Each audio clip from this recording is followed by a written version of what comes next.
Storieman, Omnibus 2, CD2. Fritz Deelman en die verlate tuin, deel 3.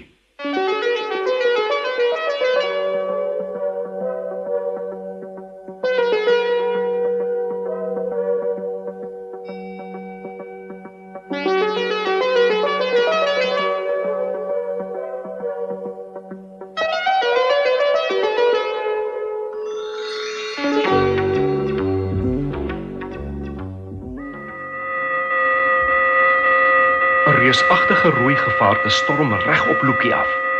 Fritz se laserpistool is reeds in sy hand. Hy trek die sneller sonder om verder te dink. 'n Ligblou straal uit die pistool skroei die ondier in sy spore dood. "Wat was dit?" vra Lukie. Hy het baie name: rooi roman, baardskeerder, in elk geval 'n soort spinnekop. Al lyk hy bra baie na 'n skorpioen. Hulle word in die nag deur lig nader gelok. Jy het seker vir hom soos 'n lekker appie gelyk. Lukie bewe. Hy was so vinnig. Dis hoe hy sy prooi vang. 2 van sy ander name is jagspinnekop, jaagspinnekop. Nie 'n lekker kerel om in die nag te ontmoet nie. Wel, ek dink na dese moet ons saans maar liewer in die magnobiel bly. Ek stem saam, sê Lukie nadruklik. En ek dink jy moet jou kontaklense maar pal dra. Mens weet nooit. Fritz knik instemmend. Lukie begin alles in die voertuig terugpak. Fritz help haar. Hulle maak die 2 beddens in die magnobiel op. Fritz druk 'n knoppie op die beheerpaneel. 'n Gedeelte van die digte plastiekkoepel sak weg en word vervang deur 'n staal raster wat hulle volkome veilig hou, maar tog volop lug inlaat. Versigtig plaas Fritz die 2 kontaklense in sy oë. Hulle pas so goed dat hy hulle glad nie voel nie. Toe die 2 op hul kussings agteroor lê, hoor hulle weer die duisende geluide van die nag. Later word Fritz wakker toe hy 'n groot ding naby die magnobiel deur die dorre varingblare op die grond hoor ritsel. Hy steek sy hand na sy pistool uit. Maar niks gebeur nie. Die dag breek vroeg en heerlik. Voëls sing in die takke. In die gras voor die magnobiel wip 'n paar seisies rond. Hulle is dofgeel en lyk 'n bietjie na kanaries. Tiptolle vlieg uit die takke om liekwarte te kom vreet wat van 'n boom geval het. Op 'n afstand, nie ver daarvandaan nie, hoor hulle 'n trop visante. Die naginsekte het na hul skuilplekke teruggekeer, maar die wat in die dag jag of vreet, het hul plek kom inneem. Die ewigdurende orkes van hierdie oerwoud in die kleine word voortgesit. Mure krioel op die karkas van die baardskeerder wat nog altyd daar naby lê. 'n Groot deel van hom is reeds opgevreet. In die dag is die ding nog steeds baie lelik, sê Lukie, maar daarmee so afskuwelik soos in die nag nie. Terwyl hulle ontbyt eet, hierdie keer baie nader aan die veiligheid van hul voertuig as die vorige aand, skakel Fritz weer die afiefoon aan. Die ding help my om voelgeluide te hoor waaraan jy jou normaalweg nie sou gesteer het nie. Luister nou weer daar. Genagtig, dis 'n diederik. Hoekom so ontsteld? Vra Lukie. Ek dink maar net daaraan dat 2 van ons mooiste voëls verskriklike slegte maniere het. Dis nou die Piet my vrou en die diederik. Albei lê al eiers in die neste van ander voëls, wat dit dan vir hulle moet uitbroei en die voeltjies voer. Miskien sien ons dit nog. Hulle luister verder. Albei vind die speletjie by die afiefoon heerlik. Hulle hoor die fyn kreet van die tink-tinkie. Tink-tink, sê hy. Tink-tink. Hulle hoor die wind swaal hoog in die lug. En toe, soos 'n helder lied, hoor hulle: "Dis 'n leeuwerik," sê Fritz opgewonde. Dis die mannetjie wat so sing as hy in die broeityd in die lug opvlieg. Daar is hy weer. Vroeger het die mense gedink die leeuwerik sing net in Europa, maar nou weet ons, hy doen dit by ons ook. Terwyl hulle luister, kyk hy weer na die kaart van die tuin. Hier is oorgenoeg plekke om te verken, sê hy. Maar ek wonder of ons nie 'n slag na die vlei moet gaan kyk nie, bo en onder die water. Onder die water? Wel ja, antwoord Fritz. Die magnobiel kan 'n duikboot ook word. Hy's immers lugtig en die magneetveld van die aarde word nie deur water beïnvloed nie. So 'n uitstapie onder die water kan uiters interessant wees.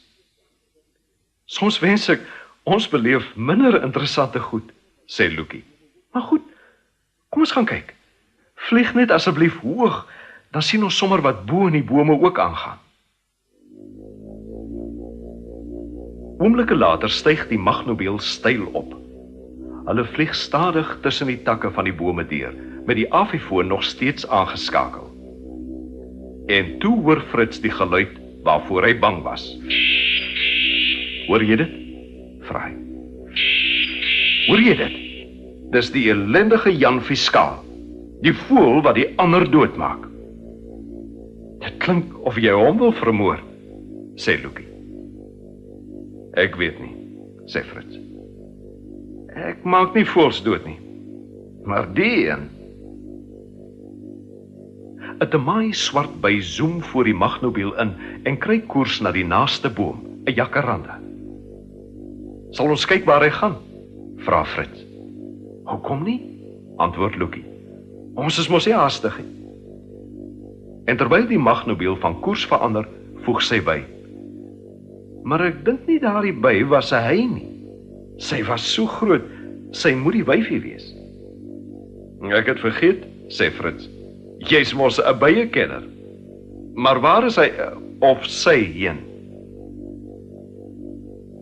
Hulle vlieg naby die stam van 'n jacaranda. Daar is geen teken van 'n groot swart by nie, maar 'n entjie verder kom hulle af op 'n kleiner gele wat met gonsende vlerke op een plek in die lug hang. Dis die mannetjie, sê Lukie, en hy wag vir die wyfie. Dis paartyd. Nou onthou ek alles. Die bye maak nie heuning nie. Hulle is nie perebye of hommelbye nie. Hulle is boorbye. Hulle woon in tonnels waar die wyfie binne in 'n boom se takke boor. En al die wyfies is skoonveld, sê Fritz. Nee, tog nie. Daarvoor is een. 'n Groot swart by sit roerloos by 'n opening in een van die boom se takke. Sê Lukie. Alles lyk vir my nie pluis nie. 'n Oomblik later kom 'n groot swart wyfie by die opening uit. Die insek wat sit en wag het, oorrompel haar. Daar is 'n ewige geveg met zoemende vlerke. Die magnobiel beweeg verder deur die takke. Eintlik is die ander insek 'n moordenaar, sê Lukie. Hy's glad nie 'n by nie. Hy stel die boorbye gerus omdat hy soos hulle lyk, en dan is dit maklik om hulle te oorrompel. Soos die magnobiel stadig van die een boom na die ander beweeg, sien hulle talle verskillende soorte neste. Allerlei voëls kom gereeld by hulle neste aan om wurms in die oopgesperde bekkies van die klein voeltjies te laat val. Kyk nou net daar, sê Fritz skielik verontwaardig en wys na 'n nes. Dit bevat net een kuiken, maar die is so groot dat hy die hele nes vol sit. Hy is trouens groter as die bekommerde Jan Frederik wyfie wat haar half doodwerk om genoeg rispus vir die uitgevrete lummel aan te dra. Dis seker 'n Piet my vrou se kuiken, sê Fritz. Die Piet my vrou het een eier tussen die Jan Frederik se eiers kom lê. Die Piet my vrou kuiken het eers uitgebroei en toe die ander eiers uit die nes geskop sodat hulle stikkend val.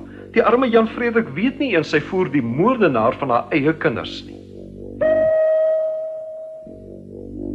Skielik ruk hy aan 'n hefboom. Die magnobiel styg styl op, veilig verby die kronkels van 'n boomslang wat op 'n groot tak aan die seil was. Albei het so groot geskrik dat geen een iets sê nie. Selfs vir 'n mens van gewone grootte is die boomslang 'n gevaarlike ondier. Die rietbos en vlei lê in die een hoek van die uitgestrekte tuin. Dit is klaarblyklik lank gelede met sorg uitgelê, maar dit het verwaarloos geraak. Hulle vlieg oor 'n wilgerboom op die wal, met vinkneste wat aan lang, dun twye laag oor die water hang. Dis daarom ten minste voeltjies wat die boomslang nie gaan kry nie, merk Fritz op. Hulle vlieg oor 'n klein modderige strandjie, waar 'n aantal kastaaienkleurige eende lê in slaap of hul vere stryk. Bergeende, sê Lukie wat die avifoon hanteer terwyl Fritz bestuur. Hulle word glo skaarser. Vroeër is die klein roofdiertjies wat die bergeend se eiers gevreet het deur jakkalse gevang. Maar ons het die jakkalse feitelik uitgeroei, en nou is daar niks om die diewe van die bergeend se eiers weg te hou nie. Dit wys jy hoe maklik mens die natuur se balans kan versteur, merk Fritz op. Net anderkant die eerste riete sak die magnobiel op die water neer. Dit dryf soos 'n boot. Hulle het afgespreek om hier te kom lê en net te kyk en te luister. Die vlei kronkel tussen die digte riete. Vanwaar hulle lê, kan hulle maar 'n klein deel daarvan sien. Met behulp van die avifoon hoor hulle gereeld die geluid van nuwe soorte voëls in of om die vlei. Lukie hou die videokamera gereed. Daar is oor genoeg om te sien. Die vlei wemel van diertjies, party so klein dat mense van normale grootte hulle skaars sou oplet.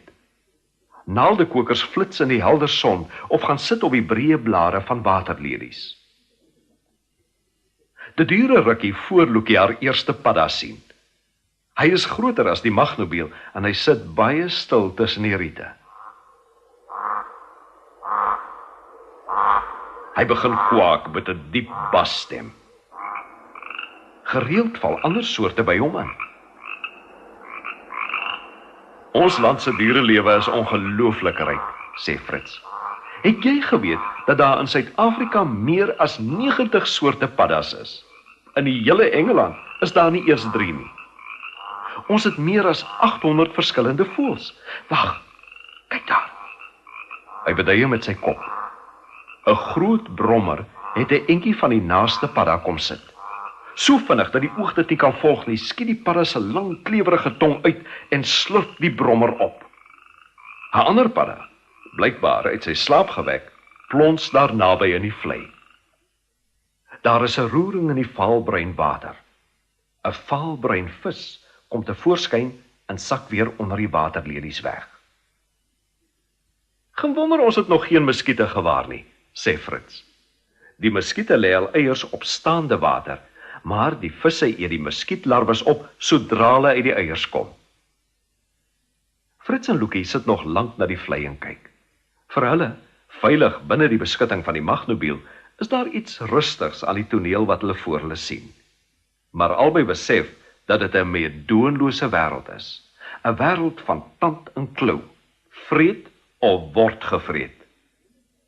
Albei besef ook dat die mens, as hy so klein moes wees soos Fritz en Lukie geword het, 100 maal ratser en taaier sou moes wees om in so 'n wêreld te oorleef.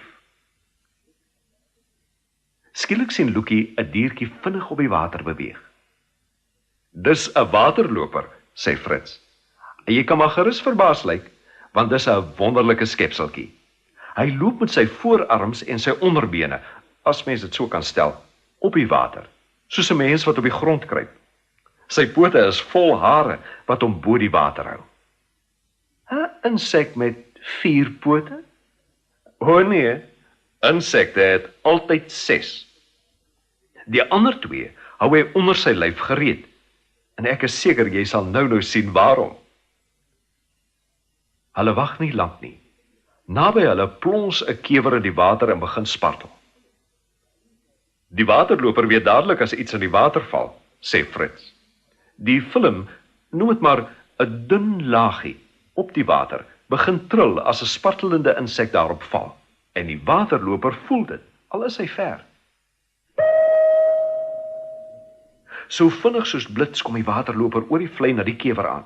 Die 2 gryppote wat hy onder sy liggaam weggesteek het, skiet uit en vat die prooi vas. Sy bek kom vorentoe. 4 skerp stekers sink diep in die kewer se lyf weg. Lucky lyk 'n bietjie bleek. Niks is hier veilig nie, mompel sy, en toe verskrik. Liewe land! Soos 'n swart seerowerskip kom 'n reusagtige ding van agter die rietenale aangeswem, en terselfdertyd hoor hulle op die afifoon sy kreet. Fritz het sy hand gerusstellend op Lucky se arm. Ek weet hy lyk vir jou baie groot, maar dit is 'n gewone waterhoendertjie. En as hy na ons pik, vra sy meer bedaard.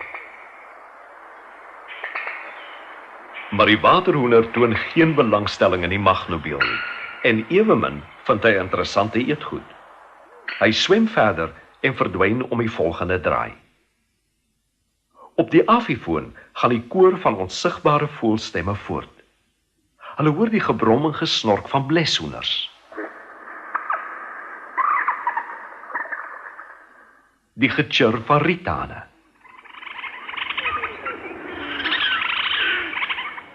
Die gekwaak van wilde eende.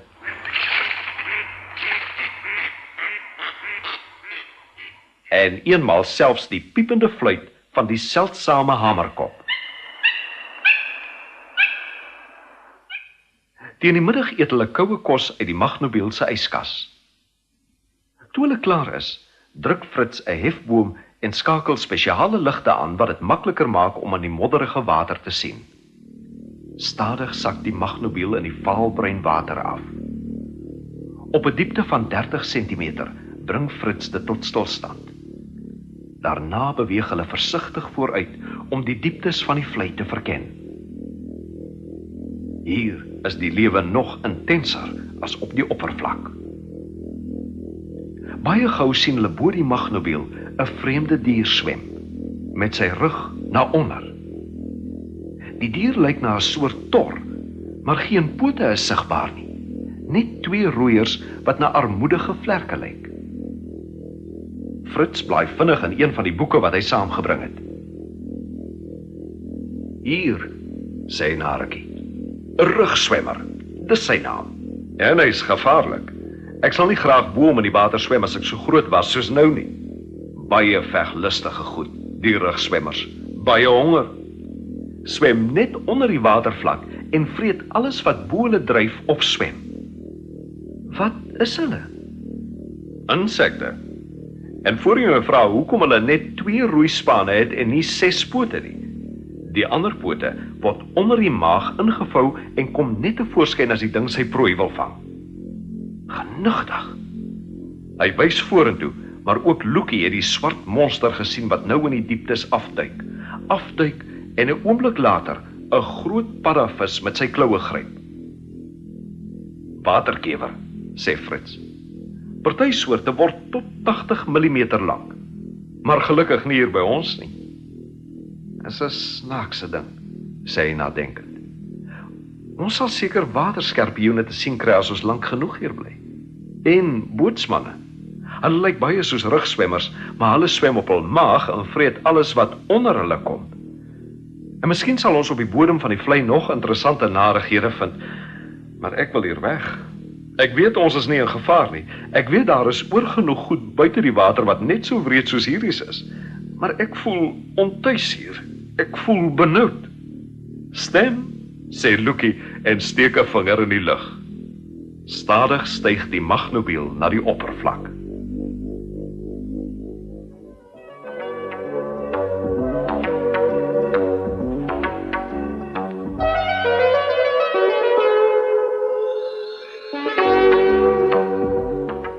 Fritz Deelman en die verlate tuin, deel 4.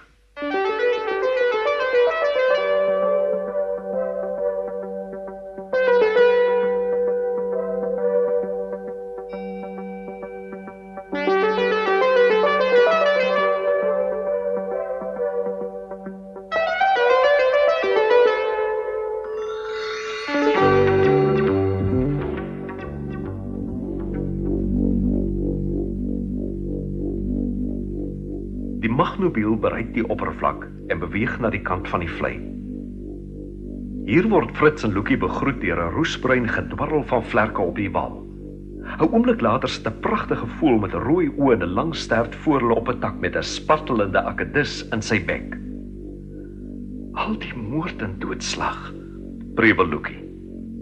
Ja, ek weet, sê Fritz. Onthou net, almal moet eet. Lukie glimlag. Ja, ons ook. Vir eendag het ons seker genoeg gedoen. Jy voel seker weer lus vir 'n kampvuur, maar hierdie keer maak ons 'n veilige kamp.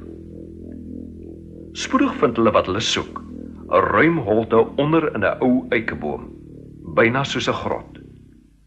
Om die opening van die holte span Fritz weer die 4 infrarooi bakens om hulle teen indringers te waarsku. Hy hoop maar dat hy hulle met die laserpistole teen alle aanvallers sal kan verdedig. Hulle bly in elk geval altyd baie naby aan die magnobiel.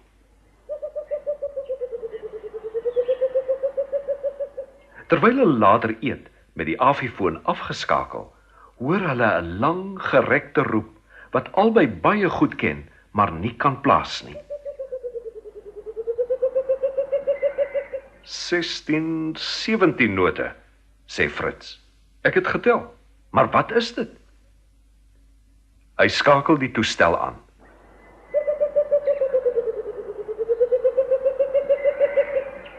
Daar's dit weer. Toe verskyn daar op die skerm woorde en 'n foto wat Fritz wrang laat glimlag. Dis die reënvoël, sê hy, een van die mooistes in Afrika. En sy lied is een van die bekendste geluide in ons land. Reënvoël, wat 'n pragtige naam. Ook bekend as die vleiloerie, sê Fritz en kyk na die foto op die skerm voor hom. Dis die een wat ons gesien het toe ons vanmiddag uit die water kom, die een met die akedus in sy bek. Lukie bly 'n oomblik stil. Ek weet wat jy bedoel, sê sy. Maar as 'n mens so bang is soos ek vanaand, is jy nie meer so jammer vir 'n akedus nie. En daar hoe die uil ook nog om jou nog banger te maak, sê Fritz met 'n laggie. Dit was die ooruil terloops, die enigste een met ore wat hier by ons voorkom. Maar die afifoon luister nie net nie, hy kan ook voelkrete weergee. As ek nou hierdie nommers druk, hoor jy die nonnetjie uil. Die mense is oor daardie geluid die bygelowigste. Of die grasuil.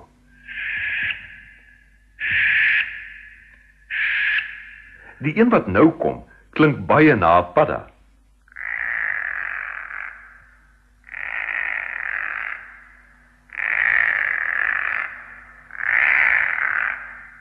Dit was die vleiuil.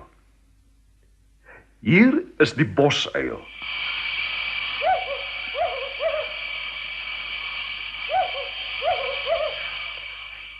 En hier is nog 'n lekker spookagtige een wat jy dikwels hoor as die son net gesak het.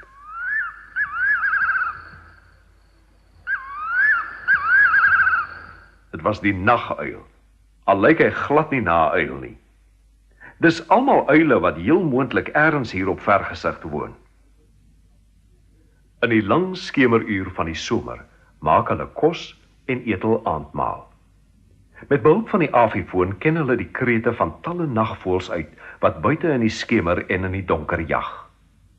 Maar albei is doodmoeg en hulle gaan vroeg slaap. Toe hulle die volgende oggend wakker word, sing die voëls weer lustig in die bome.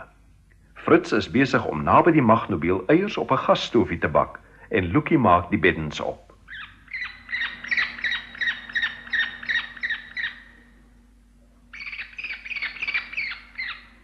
Bo hulle is daar 'n klare geroep.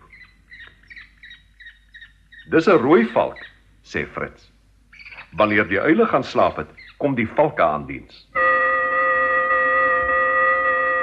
Skielik lui die alarm weer. Fritz gryp die pistool, rig dit op die ingang van die grot en beweeg toe self nader aan die veiligheid van die magnobiel. Die ding wat in die opening verskyn, laat hom verstyf van vrees. Dit is 'n rot. Vir klein mensie soos Fritz en Lukie, 'n reusagtige en gevaarlike ondier. Die rot kom snuivend nader, nie heeltemal seker van wat hy voor hom het nie. Fritz trek die sneller van die laserpistool en spring terselfdertyd agtertoe na die deur van die magnobiel. As gevolg van sy sprong, tref die ligblou straal die rot net skrams. Die dier deins van skok en pyn terug, maar pyle oomblik later veg lustig op die magnobiel af, net toe die deur agter Fritz toeklap.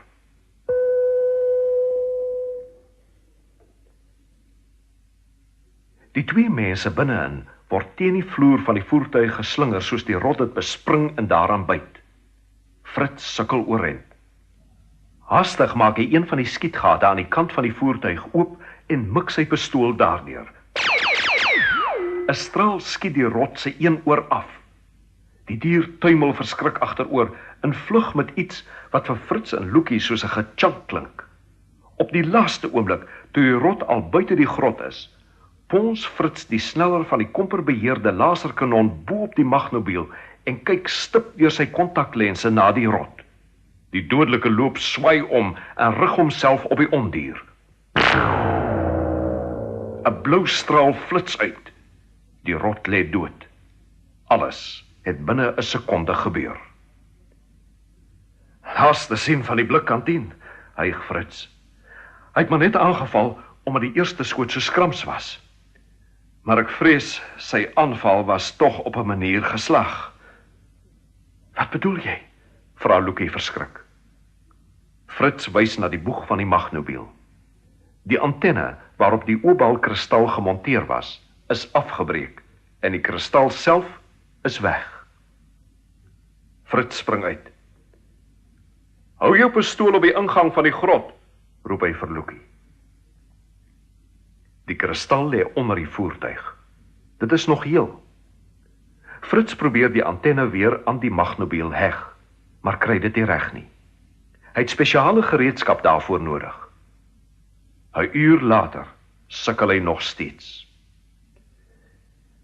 Ek vrees ons is in die moeilikheid, sê hy. Sonder die antenne werk die obal nie. Ek sal maar te voet na die huis moet stap om Bram se hulp te gaan vra. Maar die radio, jy kan hom tog oor die radio vra om te kom help. Alle krag in die magnobiel is deur die obal opgewek, sê Fritz. Niks werk nou meer nie. En nou wil jy na die groot huis stap, sê Loekie. Deur hierdie wildernis? En vir die eerste keer gedurende die hele ekspedisie klink dit asof sy na aan trane is. Ja, sê Fritz. En hoe gouer, hoe beter. Voor my moet my begewe. Hy haal die kontaklense uit sy oë. Ek sal dit tog nie kan gebruik nie. Met die pistool moet ek self mik. Die twee eet taamlik haastig ontbyt, sonder om veel te sê. Toe sorg Fritz dat Loekie veilig in die magnobiel is, gaan sy laserpistool se battery na en begin deur die ruie gras stap. Hiervandaan is vergesig sy ou herehuis onsigbaar en hy hoop maar sy rigting is reg. Het hy die regte besluit geneem deur te stap? Watter kans het hy om die huis lewend te haal? Moes hy nie maar 'n ander plan gemaak het nie? 'n Ander plan? Maar wat? Sy gedagtes maal. Terselfdertyd is elke spier, elke vesel in sy liggaam gespanne. Toe hoor hy 'n skor, krapperige kreet. Dit is 'n geluid wat hom in sy spore laat vassteek. Sy pistool is in sy hand. Dit is die kreet van die Jan Fiskaal, die voël wat hy bo alles haat. En 'n oomblik later stryk dit op 'n groot rots voor hom neer. Dit is maar 'n onaansienlike voël in sy grys en wit veredos, maar hy het skerp kloue, 'n skerp snavel en 'n kort humeur. Alles wat hy oor die Fiskaal gelees het, flits deur Fritz se gedagtes. Die voël se mees kenmerkende posisie in 'n tuin is hoog bo in 'n boom waarvandaan hy sy gebied kan oorskou en sy prooi kan uitsoek. Maar die klein mensie wat deur die gras beweeg, het nie na 'n ander voël gelyk nie. Daarom het hy hom eers hier op die rots van naderby kom bekyk. Fritz weet dat die Fiskaal nie lank daar sal bly sit nie. Daarvoor is sy hele geaardheid te ongeduldig en te roekeloos. Binne die volgende sekonde of 2 gaan hy afduik en die vermetelde mensie vermink voor hom, miskien nog lewend, op 'n skerp doring vaspen, sodat hy daar kan spartel en almal kan wys dat die fiskaal baas van die tuin is. Fritz aarzel nie meer nie. Sy vinger trek die sneller van die laserpistool op die oomblik toe die fiskaal op hom afduik. Die blou strale skroei die voël se bors. Die fiskaal swenk, weg van die strale, en 'n oomblik later land hy vlak langs die vermetelde mensie wat dit durf waag het om hom teen sy aanval te verweer. Die skerp snavel skiet vorentoe om te pik en te verskeur. Fritz skiet weer, reg na die gesig. Die voël styer terug, verblind in vol bloed. Hy's geweldig taai, maar teen die blou strale is hy nie bestand nie.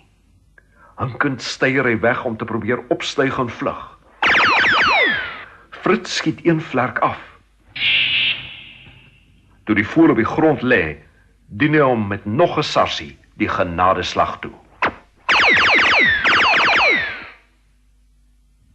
Toe hy klaar is, met al die spanning uit hom gestroom, voel hy pap en afgemat. Dit is die eerste voël wat hy nog ooit doodgemaak het. Fritz! Fritz Deelman! Waar is jy? Dit is iemand wat sy naam roep. Bram de Wild. Opgewonde naal Fritz deur die digte gras na 'n posisie waarvandaan die huis behoort sigbaar te wees. Hy klouter teen 'n hoop gruis op, en daar, in die verte, soos 'n 30 verdieping gebou, sien hy Bram de Wild aankom. Sal Bram hom ooit sien of hoor? Daar is maar een genade. Met sy laserpistool skiet hy die droë gras om hom aan die brand. Dit smeel, vat vlam, stuur 'n rookwolk in die lug op. Bram moet dit gewaar het, want hy kom aangehardloop.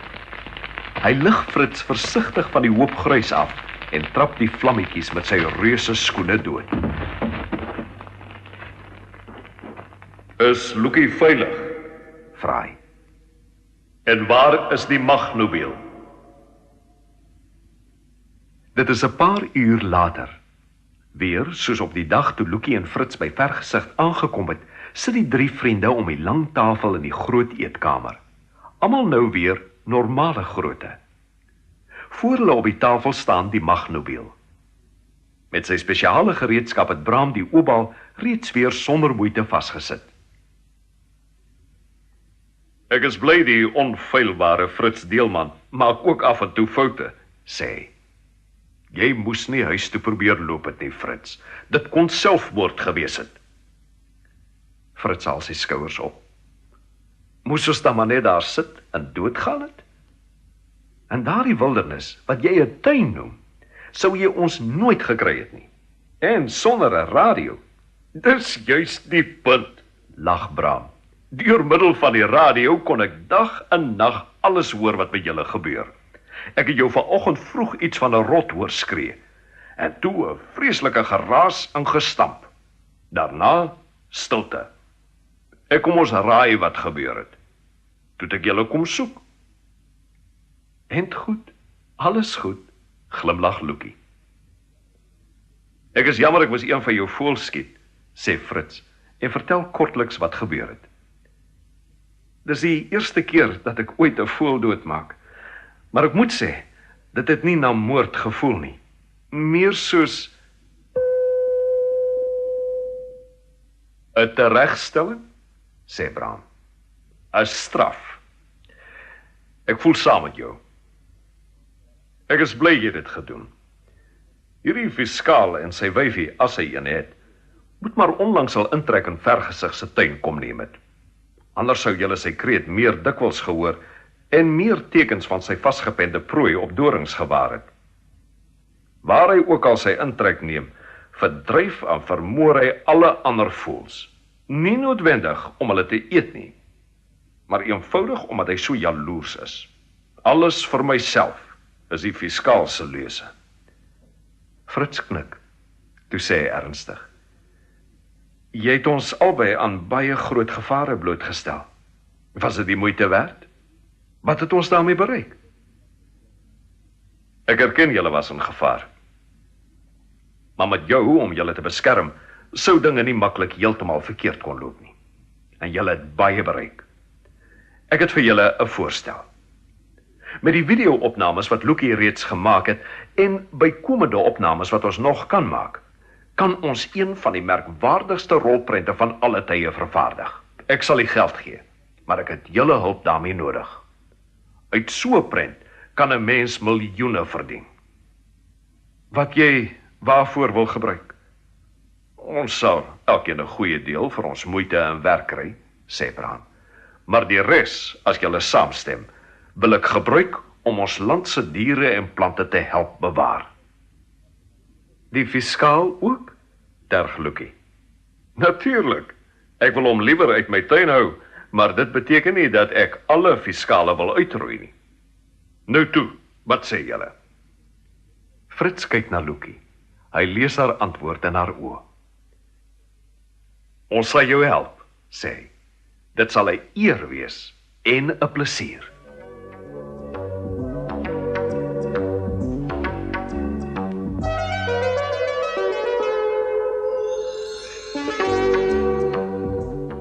Ou meneer Springer. Daar was eendag 'n ou man wat so vreeslik kon skrik. Net soos hy groot skrik, spring hy hoog in die lug.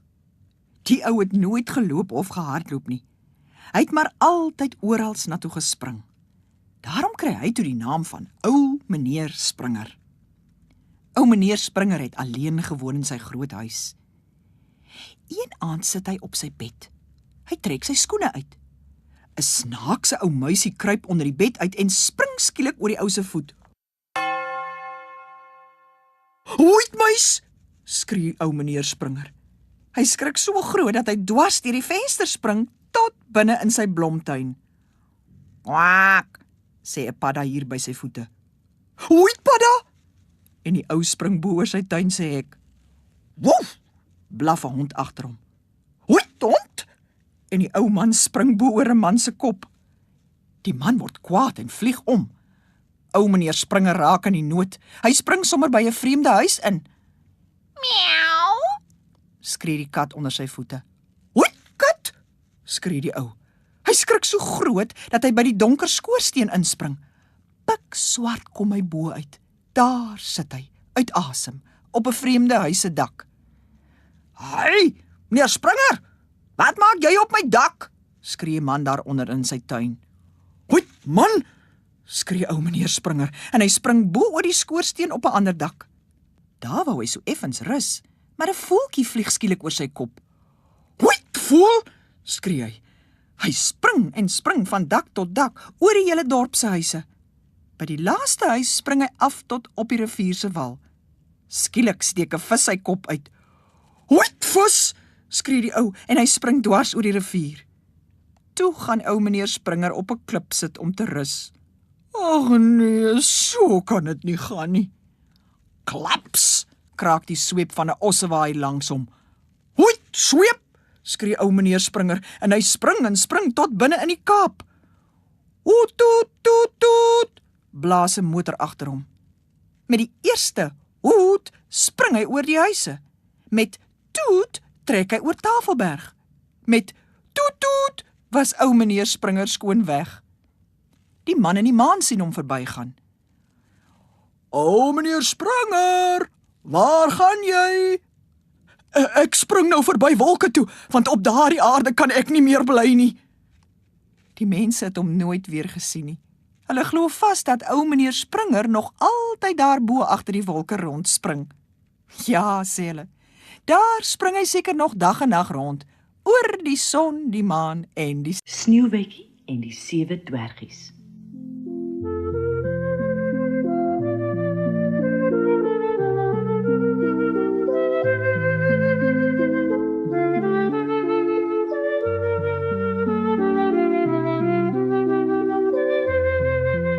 Eendag was daar 'n beeldskone koningin. Terwyl sy eendag by haar venster sit en naaldwerk doen, steek sy haar vinger raak. Dit is winter en dit sneeu. 3 rooi druppels bloed val op die swart ebbehout van die vensterbank en op die wit sneeu daaronder. Ek wens ek het 'n dogter met 'n vel so wit soos sneeu, lippe so rooi soos bloed en hare so swart soos ebbe, sug sy.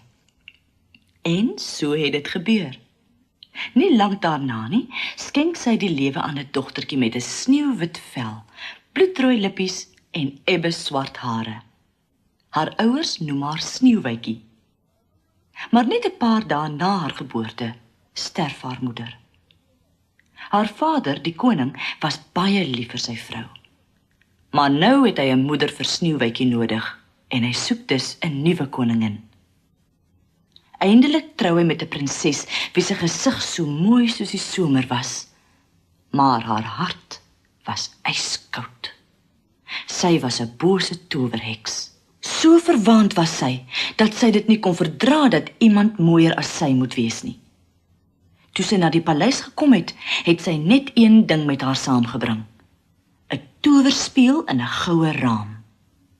Elke aand fluister sy: "Speeltjie, speeltjie aan die wand, wie is die mooiste in die land?" En elke slag antwoord die spieël: "U, liewe koningin, is die mooiste in die land." Dan is sy gelukkig, want sy weet dat die spieël net die waarheid praat. Maar Sneeuwwitjie het by die dag mooier geword. En teen haar 7de verjaardag was sy so pragtig soos 'n helder dag, reeds mooier as die koningin. Op 'n dag vra haar stiefma toe weer: "Speeltjie, speeltjie aan die wand, wie is die mooiste in die land?" Hierdie keer antwoord die spieël: "O koningin, u is wonderskoon, maar Sneeuwwitjie dra die kroon." Toe sy die woorde hoor, skrik die koningin en word geel en groen van jaloesie. Sy roep haar jagter: "Vat Sneeuwwitjie bos toe en maak haar dood," gil sy. "Sny haar longe en lewer uit as bewys dat jy my bevele gehoorsaam het." Bleek en bewend vind die jagter Sneeuwwitjie in die tuin aan het speel. Hy gryp haar hand. Hy kyk nie na haar nie, hy praat nie met haar nie. Diep in die woud pluk hy sy jagmes uit om haar onskuldige hart te deurboor, maar sy begin jammerlik huil. "Ag, liewe jagter, spaar tog my lewe. Ek sal in die wilde woud bly en nooit weer na die paleis terugkeer nie." En omdat sy so pragtig is, kry die jagter haar jammer en sê: "Nou toe nou kind, maak dat jy wegkom." Toe hardloop hy weg en laat haar alleen.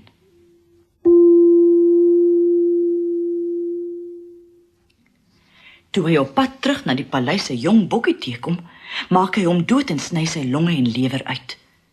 By die paleis gee hy dit vir die koningin. Sy lag en gooi dit vir die honde. "Dis klaar praat met Sneeuwwitjie," krys sy. Die arme Sneeuwwitjie dwaal eensaam deur die woud. Sy is bang vir die skaduwees en die vreemde geluide. Maar toe die bosse en bome sien hoe pragtig en hoe bang sy is, wend hulle hul dorings af en die skerp klippe weier om haar voete te sny. Teen skemer kom sy op 'n huisie tussen die bome af. Sy klop, maar niemand antwoord nie. Toe stoot sy die deur oop en stap binne. Wat 'n vreemde plek. Alles is baie netjies. Daar's 'n geruite kleed op die tafel met 7 brode, 7 borde, 7 messe, vurke, lepels en bekers wyn, alles reg vir die aandete. Teen die muur staan 7 beddens op 'n ry. Ek is baie honger, dink Sneeuwwitjie. Sy hap 'n stukkie van elke brood af en neem 'n slukkie uit elke beker. Toe beproef sy elke bed. Die bed is te lank, sê sy. En die een is te kort. Maar toe sy op die 7de bed gaan lê, is dit net reg. Spoedig is sy vas aan die slaap. Die 7 dwergies wat in die kothuis woon, kom terug toe die aand gedaal het. Hulle het goud in die berge gegrawe en na 'n lang dagtaak is hulle uitgeput. Hulle steek kersse aan en kyk in die kamer rond. Wie het op my stoel gesit? vra die eerste dwerg. Wie het aan my bord geraak? Wie het my brood geëet? Wie het my lepel gelik? Wie het my vork gebruik? Wie het my mes verskuif? En wie het my wyn gedrink? Vra die 7de en laaste dwergie. Die eerste dwerg stap na die bed in die muur. Iemand het op my bed gelê, roep hy uit. En op myne? En myne, sê die ander. Iemand slaap nog steeds in my bed, sê die 7de en laaste dwerg. Al 7 gaan staan om die bed om te kyk. Minder lawaai, sê die eerste dwerg. Demp die ligte, sê die tweede. Moet dat tog nie wek nie, sê die derde. Toe bring die laaste dwergie daardie nagpad by die ander deur, 'n uur in elke bed. Sneeuwwitjie is baie bang toe sy die volgende oggend wakker word en die dwerge sien, maar hulle luister na haar verhaal en heet haar hartlik welkom. Jy kan tog seker kook? Vra die eerste dwerg. En was? En skoonmaak? En brei? En spin? Vra die ander. Dan moet jy by ons kom woon, sê al die ander. Maar onthou, moet nooit iemand in die huis toelaat wanneer ons uit is nie. Maandelang dink die bose koningin dat Sneeuwwitjie dood is en sy raadpleeg nie weer haar speel nie. Maar op 'n dag, terwyl die koning weg is, vra sy: Speeltjie, speeltjie aan die wand, wie is die mooiste in die land? Die spieël antwoord: U, liewe koningin, is mooi, maar Sneeuwwitjie oor die berge in die huis van die 7 dwerge is 1000 keer mooier as u. Die koningin se gesig word swart van woede. Dadelik sweer sy wraak. Sy trek haar soos 'n ou smousvrou aan en reis oor die berge na die 7 dwerge se huisie. Daar klop sy aan die deur en roep: Pragtige goed te koop. Goeiemôre, sê Sneeuwwitjie. Wat het tannie te koop? Linte in alle kleure, antwoord die ou vrou. Gare en kant. Sneeuwwitjie vergeet die dwerge se waarskuwing en laat die ou vrou inkom. Liewe landkind, roep die koningin uit. Kyk net hoe lyk jy. Kom, laat ek 'n lint om jou lyf bind om jou mooier te laat lyk. Sneeuwwitjie stem in. Maar die ou vrou bind die lint so styf om haar liggaam, dat Sneeuwwitjie glad nie asem kan kry nie en soos 'n dooie mens op die vloer neerval. Nooit sal jy die mooiste wees nie, kekkel die koningin. Nou sterf jy. Ons is thuis, roep die dwerge 'n rukkie later, maar niemand antwoord nie. Toe hulle Sneeuwwitjie vind, is sy doodsbleek. Hulle sien die lint om haar lyf en knip dit dadelik middeldeur. Sy begin flou asemhaal en kry geleidelik haar bewussyn terug. Die koningin sal weet jy lewe, sê hulle. Moet niemand inlaat nie. Natuurlik kom die koningin gou agter dat Sneeuwwitjie nie dood is nie.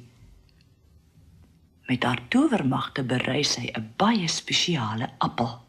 Die een kant is groen en veilig om te eet. Die ander kant rooi en dodelik giftig. Appels, skree sy toe sy aan die kothuisdeur klop. Heerlike sappige appels. Gaan asseblief weg, sê Sneeuwwitjie toe sy deur die venstertjie tuur. Ek mag nie vreemdelinge inlaat nie. Verstandig van jou, antwoord die koningin. Neem die vergiftigde appel uit haar mandjie, byt aan die groen kant en gee die res vir Sneeuwwitjie. Hier, sê sy, geniet dit. Die appel lyk heerlik. Sneeuwwitjie leun by die venster uit. Sy byt eenmal aan die pragtige rooi kant en val dood neer. Die koningin betrag haar ingenome en gee 'n gruwelike lag. Toe keer sy huis toe. Toe die dwerge daardie aand huis toe kom hulle op die dooie dogtertjie af. "Hoe leeg sal al ons lewens sonder haar wees?" sê hulle bedroef. Dan moet hulle haar begrawe. Maar omdat sy nog net so gesond soos 'n lewende mens lyk en steeds nie die pragtige rooi kleur van haar wange verloor het nie, besluit hulle, "So kan ons haar nie in die donker aarde laat lê nie." Hulle laat vir haar 'n doodkus van deursigtige glas maak, sodat sy van alle kante gesien kan word. Plaas haar daarin en skryf met goue letters daarop dat haar naam Sneeuwwitjie is en dat sy die dogter van 'n koning is. Dan dra hulle die glaskus tot bo op 'n berg, waar hulle beurte maak om haar te bewaak, sodat daar altyd iemand by haar is. Selfs die diere kom oor haar treur. Eers 'n uil, dan 'n kraai en dan 'n duifie. Lank lê Sneeuwwitjie in haar glaskus, maar dit lyk asof sy net slaap, want sy bly so wit soos sneeu, so rooi soos bloed en so swart soos ebbehout. Op 'n dag ry 'n koningsseun deur die woud en besluit om in die huisie van die 7 dwergies te oornag. Op die berg sien hy die glaskus waarin die beeldskone Sneeuwwitjie lê en hy lees wat daarop geskryf staan. Dan sê hy vir die dwergies, "Laat my toe om die glaskus saam met my te neem. Ek sal julle daarvoor gee net wat julle wil hê." Maar die dwergies antwoord, "Vir al die goud in die wêreld sal ons dit nie afstaan nie." "Skenk dit dan aan my," sê die koningsseun, "want ek sal nie langer kan lewe as ek Sneeuwwitjie nie kan sien nie. Ek sal haar vertroetel en beskerm as my liefste besitting." Toe hulle sy woorde hoor, ontferm die dwergies hulle oor die koningsseun en besluit om die glaskus aan hom te skenk. Hy beveel sy diensknegte om die kus by die berg af te dra. Maar een van hulle struikel oor 'n bossie en toe die kus geskit word, glip die stukkie giftige appel uit Sneeuwwitjie se keel. En nie lank daarna nie maak sy haar oë oop, lig die deksel van die glaskus op en sit perdfris regop. "Ag hemel, waar is ek?" roep sy verskrik uit. Die koningsseun antwoord haar vol vreugde, "Jy is by my," en vertel haar wat alles gebeur het. Dan sê hy vir haar, "Ek het jou liewer as enigiets anders op aarde. Kom saam met my na my vader se kasteel en word my vrou." Sneeuwwitjie stem in en gaan saam met hom, en 'n bruilof vol pragt en praal word vir hulle gereël. Intussen pronk die bose koningin nogmals voor haar towerspieël. "Speeltjie, speeltjie aan die wand, wie is die mooiste in die land?" Die spieël antwoord, "U, liewe koningin, is wonderskoon, maar 'n nuwe koningin dra nou die kroon." Die bose koningin gee 'n verskriklike gil. Sy gryp die spieël van die muur af en verpletter dit teen die vensterbank. Een van die glasskerwe wat wegspat, deurboor die koningin se bose hart en sy val dood tussen die oorblyfsels van die spieël neer. Intussen is Sneeuwwitjie saam met haar vader na die troue in die paleiskapel, waar haar liewe prins haar ingewag het.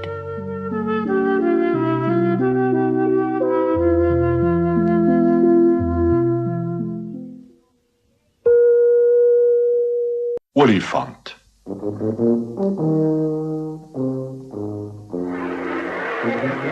Grys soos 'n muis, groot soos 'n huis, slurp soos 'n slang. Baie diere word bang as ek stap deur die gras, vierkantig en vas. Groot ore flap, swaar pote trap. So oud soos die tyd, ek heers wyd en suid, ek huut en gebied. Gaan lê is verniet, nie eens as ek sterf nie, niks kom op my werf nie. Hy wat my aanskou, sal my altyd onthou. Die ander sê net, So 'n ding is daar nie. Maar 'n olifant is ek. Waarheid is my woord en wet. Jakkals en wolf en die botterfaaitjie. Goue Quint, my storie begin. Jakkals en wolf sien 'n wa vol botterfaaitjies in die pad aankom. Jakkals sê: "Broer Wolf, ek het 'n plan om een van daai botterfaaitjies in die hande te kry. As jy my help, eet ons net nou van die kostelike botter." Nou, laat ek hoor wat jou plan is. Antwoord wolf ewig gewillig. "Gaan lê daar voor in die pad, hou jou dood. Boer sal stil en jou op die wa laai. Sodra jy 'n kans kry, rol jy gou 'n botterfaaitjie af. Ek sal dit aanvat en agter die bosse wegsteek. En dan spring jy ongemerk af en ons gaan smul aan die botter." Wolf is ook nie links nie. Gaan lê aan die pad en hou hom mors dood. Boer se wa hou stil en boer stap met sy yslike sambok nader. Hoe voel die ou daar vir my nog so warm? Roep boer uit en stryk wolf met daardie almuntige sambok. Maar wat nie roer nie, is wolf. Boer kan nuffel omdat die hare vlieg, maar wat gaan geluid maak nie is wolf. Nee, hy is regtig dood, besluit boer en laai hom op die wa. Jakkals rol soos hy lag, toe hy sien hoe wolf op sy paadjie kry. Nou draf hy koes deur die bosse agter die wa aan. Die arme wolf lê bloedmond op die wa. Maar hy neem sy kans waar, gee versigtige faaitjie vir Jakkals aan, wat nou agter die wa draf en spring saggies af. Nou is hy daarom lus vir daai botter. Maar Jakkals sê: "Nou moet ons trap voordat boer vir jou en die botter kom soek en ons hier kry.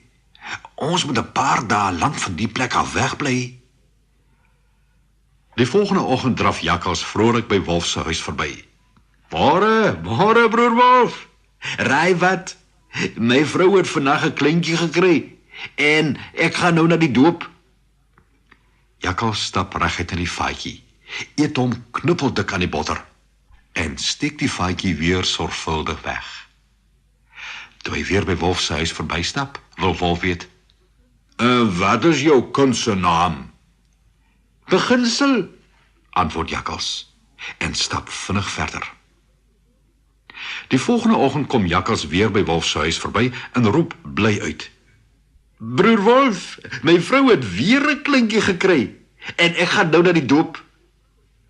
Jakkals stap na die faaitjie, eet die botter tot by die eerste hoepel op en steek die faaitjie weer weg. Toe hy op pad terug by wolf verbykom, vra wolf: Wat is die naam van hierdie kind? "Eerste hoepel," antwoord Jakkals en maak hom met die voete. Goue kalf, my storie is half. Die volgende dag kom Jakkals met dieselfde storie by wolf verby.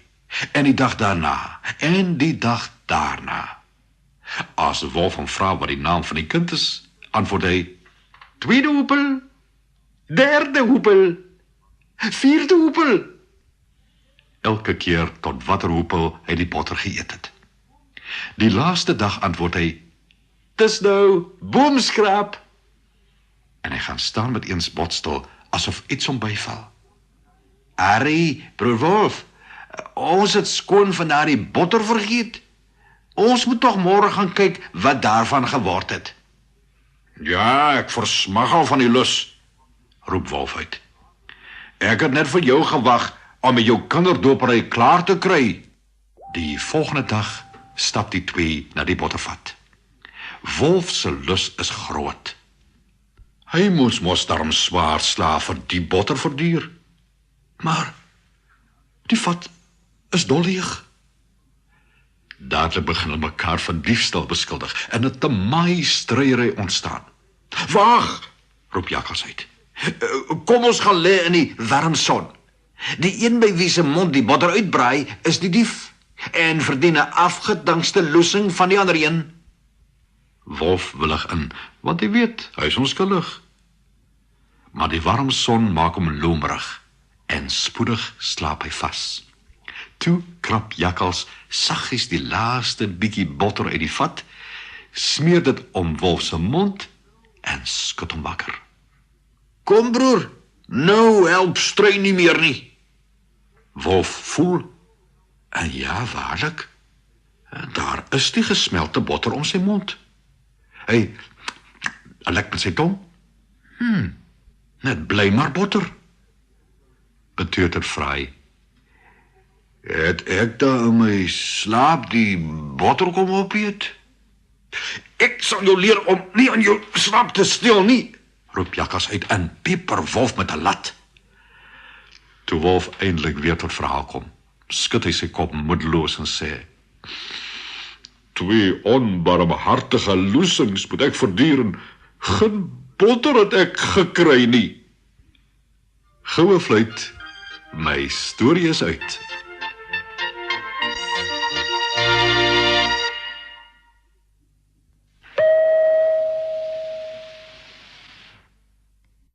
Rapunzel.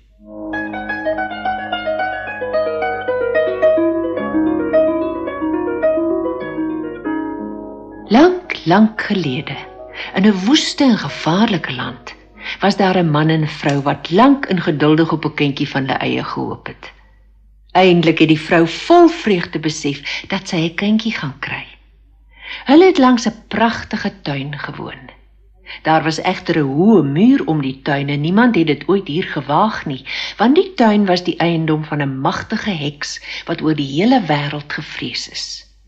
In die man en vrou se huis was 'n klein venstertjie wat op die tuin afkyk. Op 'n dag staan die vrou voor die venstertjie en sien in die tuin die wonderlikste blomme, bome en towerkruie en die allermooiste Rapunzel, 'n soort kropslaai, kraakvars en helder groen, en 'n onhoudbare begeerte om daarvan te proe vat by haar pos. En die begeerte word by die dag erger, en omdat sy weet dat sy nie van die kropslaai kan kry nie, word sy al maarder, bleker en elendiger. Haar bekommerde man vra, Wat maak dan, my liewe vroue? Ag, antwoord sy, as ek nie van die Rapunzel uit die tuin agter ons huis te eet te kry nie, gaan ek sterf. Die man wat sy vrou baie liefhet, besluit, Voordat jy jou vrou laat sterf, moet jy sorg dat sy van daardie Rapunzel kry, al kos dit jou ook wat. In die skemeraand klim hy oor die hek se tuinmuur. Met 'n bonsende hart kyk hy rond. Daar is niemand nie. Hy pluk in allerhaas 'n armvol van die kropslaai en neem dit vir sy vrou. Sy maak 'n bakslaai daarvan en begin lustig smil. Dit smaak egter so voortreffelik, dat haar lus daarvoor die volgende dag 3 keer erger is. Sy kan trouens nie rus kry voor haar man beloof dat hy weer vir haar daarvan in die tuin sal gaan haal nie. Hy klim weer in die skemeraand oor die muur, maar toe hy aan die ander kant afspring, skrik hy om boeglam, want die hek staan voor hom. Hoe durf jy na my tuin kom om van my kropslaai te steel? Dit sal jou berou, Ek smeek om genade. Sê die man. My vrou het die Rapunzel deur ons venstertjie gesien en so lus daarvoor geword dat sy sou sterf as sy nie daarvan kon kry nie. Die hek se woede neem effens af en sy sê, as jy die waarheid praat, sal ek jou toelaat om soveel Rapunzel te neem as wat jy wil, maar op 1 voorwaarde. Jy moet my die baba gee wat jou vrou gaan kry. Ek sal goed vir die kind wees en dit soos 'n eie moeder versorg. In sy vrees beloof die man die heks net wat sy wil hê. Toe sy vrou kort daarna 'n dogtertjie kry, maak die heks onmiddellik haar opwagting. Hulle smeek haar om nie die kind te neem nie, maar sy lag boos en sê, Ek sal haar Rapunzel noem. En sy draai die baba in haar mantel en neem haar weg. Rapunzel word die mooiste kind onder die son. Toe sy 12 jaar oud word, sluit die heks haar op in 'n toring sonder 'n deur of 'n trap, diep in 'n donker woud. Daar is net 1 klein venstertjie heel bo in die toring. Die enigste mens wat sy ooit sien, is die heks. As sy wil inkom, staan sy onder die venstertjie en roep. Rapunzel, laat jou hare sak, dan klim ek op soos 'n kat op 'n tak. Rapunzel het die pragtigste lang hare, blink soos goud. As sy die heks hoor roep, maak sy die vlegsels op haar kop los, haak dit aan die vensterbank vas en laat dit ondertoe val, sodat die heks daarteen kan opklim. Na 'n paar jaar kom 'n koning se seun deur die woud gery by die toring verby. Hy hoor iemand so lieflik sing, dat hy gaan stilstaan om te luister. Dit is Rapunzel wat in haar eensaamheid die ure verdryf, deur na haar eie soet stem te luister. Die koningsseun wil sien aan wie die stem behoort, en soek 'n deur in die toring, maar kan nie een kry nie. Hy ry huis toe, maar die stem het hom so betower, dat hy elke dag hierna na die woud ry om na die stem te gaan luister. Op 'n dag, terwyl hy onder 'n boom naby die toring staan, sien hy die heks aankom en hy hoor hoe sy roep. Rapunzel, laat jou hare sak, dan klim ek op soos 'n kat op 'n tak. Rapunzel laat haar vlegsels sak en die heks klim daarteen op na haar toe. As dit die leer is waarmee 'n mens bo kom, dan sal ek ook 'n slag kyk of ek daar kan uitkom, besluit hy. En toe dit die volgende dag donker word, gaan hy na die toring en roep. Rapunzel, laat jou hare sak, dan klim ek op soos 'n kat op 'n tak. Die vlegsel tuimel met 'n sagte shh ondertoe. Die koningsseun klim vinnig daarteen op en klouter by die venstertjie van die toring in. Rapunzel het nog nooit 'n man gesien nie. Sy is vreesbevange en tree agteruit. Wie is jy? Hyg sy. Moenie bang wees nie, Sê die koningsseun sag en neem haar hande in syne. Hy het haar lief gekry die oomblik toe hy haar sien. Ek moes uitvind wie so pragtig sing. En hy vertel haar hoe hy elke dag na haar geluister het. Rapunzel voel nie meer bang nie, Trou met my en verlaat hierdie aaklige tronk. sê hy. Die koningsseun is jonk en aantreklik en Rapunzel hou van hom. Ek wil graag saam met jou gaan, sê sy. Maar hoe gaan ek ontsnap? Jy kan by my hare afklim, maar daar is niemand teen wie se hare ek kan afklim nie. Sy dink 'n bietjie na en sê, bring elke keer as jy na my toe kom, 'n stuk sy met jou saam. Ek sal 'n leer daaruit vleg. Wanneer dit klaar is, klim ek ondertoe en ry saam met jou weg. Hulle spreek af dat hy elke aand na haar sal kom, want die ou heks kom net in die dag. Die heks vermoed geen onraad nie. Rapunzel is egter so verlief dat sy net aan die prins kan dink. Eendag, terwyl sy die ou heks optrek, sê sy onnadenkend, sê my tog, hoe is dit moontlik dat jy soveel swaarder is om op te trek as die koningsseun wat in 'n oogwenk bo by my is? O, so, jou klein sondares, roep die heks uit. Wat hoor ek nou? Ek dog ek het jou van die hele wêreld geskei en al die tyd bedrieg jy my. En in haar woede gryp sy Rapunzel se pragtige hare, draai dit 'n paar keer om haar een hand, vat 'n skêr met haar ander hand en poets, parts, knip sy die hare af sodat die lieflike vlegsel op die vloer val. En so onbarmhartig is sy, dat sy die arme Rapunzel boonop na 'n verlate, woeste plek neem, waar sy haar los om in groot hartseer en ellende te lewe. Dieselfde aand maak die heks die afgeknipte vlegsel aan die vensterbank in die toring vas, en toe wag sy vir die koningsseun. Na 'n tyd kom hy daar aan en roep, Rapunzel, laat jou hare sak, dan klim ek op soos 'n kat op 'n tak. Die ou heks laat die hare sak. Die koningsseun klim boontoe, maar in die plek van sy geliefde Rapunzel vind hy die heks wat hom boos en afskuwelik begluur. Roep sy spottend uit. Jy het jou liefling kom haal, maar die voeltjie is nie meer in die nesie nie, en sing nie meer nie. Die kat het haar gevang en gaan boonop jou oë uitkrap. Vir jou is Rapunzel verlore. Jy sal haar nooit weer sien nie. En sy stamp die koningsseun uit die toren. Hy kom met sy lewe daarvan af, maar die dorings waarin hy val, steek in sy oë. Nou dwaal hy blind in die woud rond. Vir jare swerf die koningsseun treurig en blind deur woude en oor berge. Hy wil na Rapunzel soek, maar hoe soek mens sonder oë? Hy vra na haar, maar niemand het 'n pragtige meisie met viooltjieblou oë en kort goue hare gesien nie. Toe op 'n dag kom hy in 'n verlate vallei. Iewers hoor hy 'n pragtige singende stem. Ek ken daardie stem. Roep hy uit. Dis my geliefde, my Rapunzel. Hy volg die klank van haar stem en daar, einde te laaste, vind hy haar. Die koningsseun is maar en verslons, maar Rapunzel herken hom oombliklik. Sy omhels hom en huil van vreugde. 2 van haar trane val in sy oë, en met eens word hulle helder en kan hy soos voorheen sien. Toe neem hy Rapunzel na sy koninkryk en trou met haar.